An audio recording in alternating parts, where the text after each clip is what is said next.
Most of us were surprised by recent news of bank collapses, first Silicon Valley Bank, then Signature Bank. As Congress looks into the circumstances that contributed to the bank failures, one member of the North Carolina delegation is playing a leading role. U.S. Representative Patrick McHenry of North Carolina's 10th Congressional District chairs the House Financial Services Committee. He joins us now. Thanks for taking the time. Absolutely. Great to be with you. So, you know more about these issues than the average person. Were you surprised by these failures? Yes, I was. The speed at which the bank run occurred at Silicon Valley Bank and the magnitude of the loss of deposits was something I don't think anyone in the world of banking anticipated or thought possible.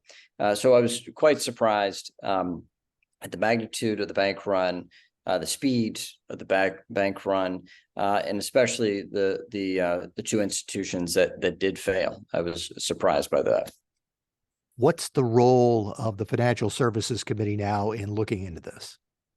Well, I think we have to determine what's fact and what's fiction. It's the basics of investigations: who, what, when, where, why, and how. There are some things that we do know at this stage of the game, but there are many things that are unanswered. Was this primarily a management failure or a supervisory failure? Was it a failure of the type of regulation or the regulation missing what happened here? And then finally, do we need to change the law as a result of that? I think we have to go establish the facts first before we start legislating or coming to some precipitous conclusion about the nature of these two bank failures. Now, some news that came out just before you and I started chatting. You and a colleague have sent some letters to the Secretary-Treasurer, the Treasury Secretary, Janet Yellen, and leading officials at the FDIC. What are you trying to find out from them? The basics of what happened that first weekend, from the failure of Silicon Valley Thursday night into Friday morning, Silicon Valley Bank, the failure Thursday night into Friday morning, and then what happened from then until the announcement on Sunday. There was a Financial Stability Oversight Council, FSOC meeting, and we don't have meeting minutes from that. We don't even have notes of what transpired, what was discussed there. And then the key decisions by the FDIC chair in relation to this institution, or these two institutions, rather.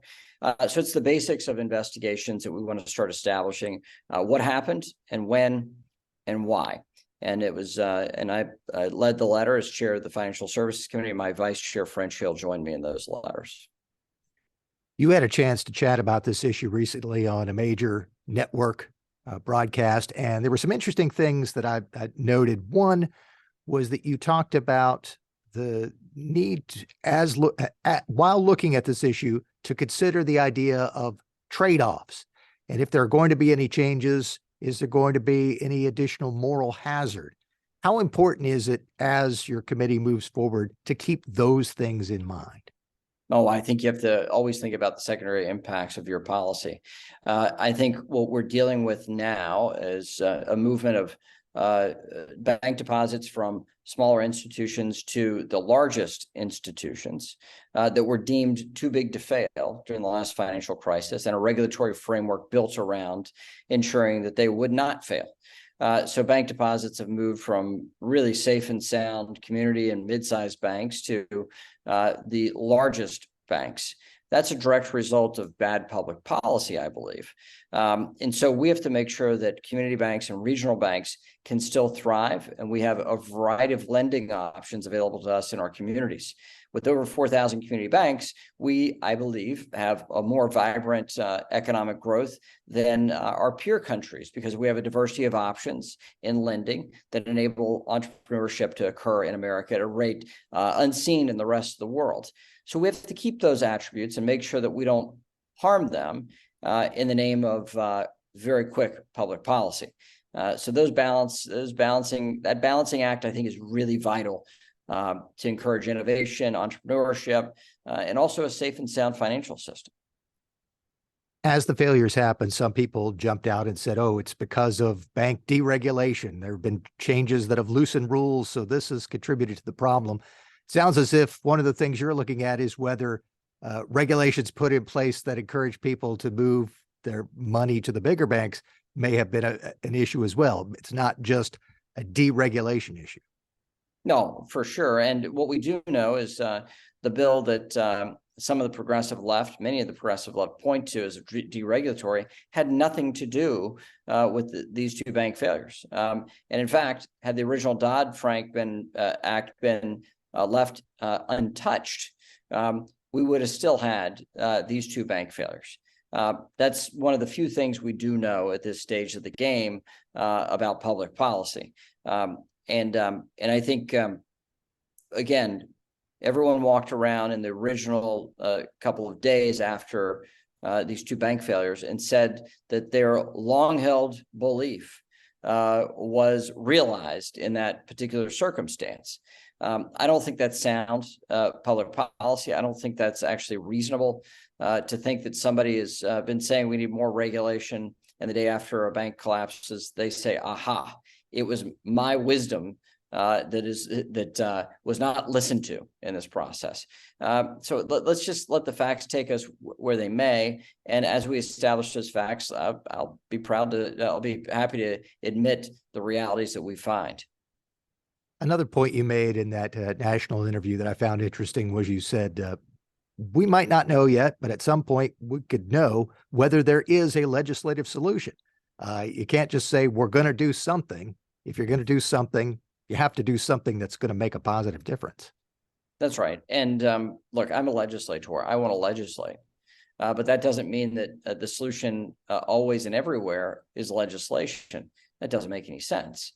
And so I want our actions to conform with the reality of the situation. And I want us to have a longer term view rather than a more, frankly, myopic view, or really a focused political view on this situation. Let's try to make sound public policy for the long term for the American people. One of the news reports that's come out in recent days was the fact that there was the political fundraiser at the Signature Bank about 10 days before the bank collapsed. Tell us what we should know about that. And I understand that none of the money that came in from that, your campaign's keeping. No, and frankly, I've raised a lot of money for Republicans and Republican causes. I think conservatives need to make public policy, and I believe in conservative and free market solutions, and that's who I'm trying to elect. So I spend a great deal of effort in trying to elect conservatives to office, and make no bones about it. And I've raised money across the country for that cause. And what I believe is those that support me and my political efforts are endorsing my agenda, not the other way around. And so, yes, I've raised money. And in this circumstance, we'd not yet processed the contribution pledges. And when this institution failed, we decided to not process those contributions. And so I think we made the right decision there. But the fact is, I do spend my political efforts in electing conservatives as I've done for quite a long time. And I will continue to do that. Our time with you is running short, but I do want to ask, because we haven't gotten to this yet, as someone who follows these issues very closely, what is your take on the state and health of American banking? Do we need to be worried? I think the American people should have confidence in our banking system, in their relationships with their financial institutions. And I think what we saw in the initial go of this is that we had the two regulatory agencies overseeing banks did the right thing to stabilize the market and to make clear to the American people that there is a safe and sound banking system in America. And I welcome that. Now, we have to know whether or not they made the right decision in that key weekend, whether or not there was a private sector solution for the decisions they made. But I want to make it clear to the American people, while I want a safe and sound financial system, we need a regulatory system that enables failure to occur. Without failure, capitalism cannot flourish. And so we need to ensure that these institutions can fail without harmful impacts on depositors.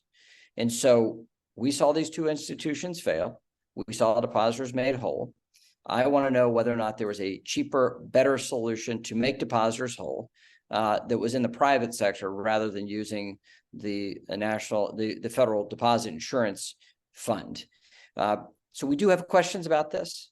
But the key thing I'm focused on at this stage of the game is building confidence in our financial markets. And I think the American people can be confident in our banking system. As we wrap up, the committee meets on March 29th, I believe. What should we expect?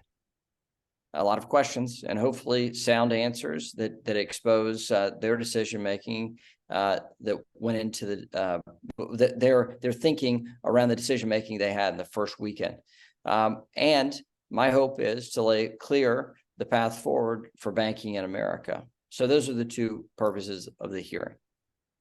Representative Patrick McHenry of North Carolina's 10th Congressional District is the chairman of the U.S. House's Financial Services Committee, and of course will be playing a major role as Congress looks into what happened with these bank failures. Thanks so much for joining us. Thank you.